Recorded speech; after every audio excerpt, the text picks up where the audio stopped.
Welcome to the Upside Journal podcast.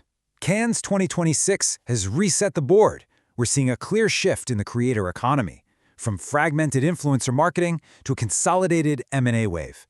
Today, we're breaking down the deal thesis, why the next big winners are roll-ups of AI storytelling tech and diaspora-led media networks. So, to get through all of this, we're going to hit four main acts today. First, we'll look at the big inflection point. Then we dive into AI storytelling roll-ups. After that, we'll unpack diaspora media as strategic IP. And finally, we'll wrap up with the brand and government drivers pushing this all forward. Let's get right into it. Act 1, the inflection point, and tracking the macro shift. Okay, let's ground this whole thesis in some hard data. Just think about the number 70. According to Quartermast Advisors, we saw exactly 70 M&A transactions in the creator economy in just the first 6 months of 2026. Guys, that's a 23% jump from the exact same time last year. It means we are way past the era of venture hype and speculative bets. What we're seeing now is a deliberate, highly accelerated wave of consolidation. Big institutional money is stepping in and executing classic roll-ups, basically scooping up these smaller niche tools and mashing them together into dominant enterprise-grade platforms. And the reason for this is pretty simple. Brand spend is aggressively pivoting. We're moving far away from that old, fragmented influencer marketing model, where budgets were just kind of scattered to the wind on one-off campaigns. Now, it's all about consolidated enterprise solutions.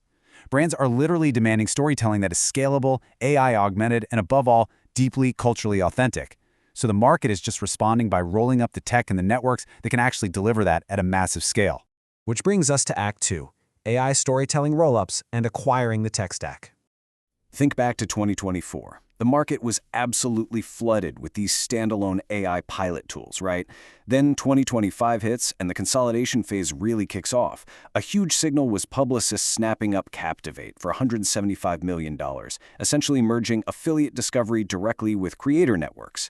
And now, here in 2026, we're in the end game. Those standalone tools, they're being relentlessly rolled up into full-stack creator platforms. Because to win those massive enterprise budgets today, you absolutely need end-to-end workflows. These roll-ups are killing the fragmentation and building serious, defensible moats using proprietary data sets and really clever monetization bundles. If you want the ultimate proof point of how aggressive this is getting, look no further than Salesforce's jaw-dropping $3.6 billion buyout of Fin. Now remember, Fin used to be Intercom before they completely pivoted to an AI agent. And get this, it's resolving 76% of customer support volume entirely autonomously. That is huge. Salesforce didn't just buy a shiny new toy here, they bought an integrated enterprise solution that plugs straight into their CRM. And this is the exact playbook we are seeing in the creator economy right now. You buy the proven AI, you integrate it into a larger system, and you scale it up instantly. Moving right along to Act 3, diaspora media as strategic IP, and the relentless search for high-intent data. So as AI solves the scale problem, global players are fiercely hunting for the one thing that algorithms just can't manufacture: authentic human distribution and highly culturally aligned data. To really understand why diaspora platforms are the ultimate acquisition targets right now, we got to look at a metric from the Africa Creator Economy Report. It's called the Audience Anchor Ratio, or AAR. It's a fantastic metric because it compares how deeply rooted creators are in their domestic audience versus how popular they are on a global scale. It's literally the yardstick investors use to measure if a local ecosystem is actually exportable. Let's actually look at the numbers. When we break down the data, Nigeria and South Africa completely stand out. Their YouTube AARs are well below 1, sitting at 0.33 and 0.56. Now, a sub-1 ratio is exactly what you want to see if you're an acquirer, because it means these creators are massive export engines. They're pulling in this huge global diaspora viewership, which translates directly to higher-yield international ad budgets. They aren't just making content for their home turf, they're creating globally exportable intellectual property. And when you analyze these ratios across key markets, the strategy becomes so obvious. By targeting these specific, export-heavy diaspora media platforms, acquirers get instant turnkey access to highly engaged cross-border communities. They're locking down high-intent, first-party data and a level of genuine cultural authenticity that AI just can't fake. It's honestly the perfect marriage. The AI gives you the production scale, and the diaspora IP provides that essential human pulse and trust. All right, bringing us to our final section, Act 4, Brand and Government Drivers and the Macro Tailwinds.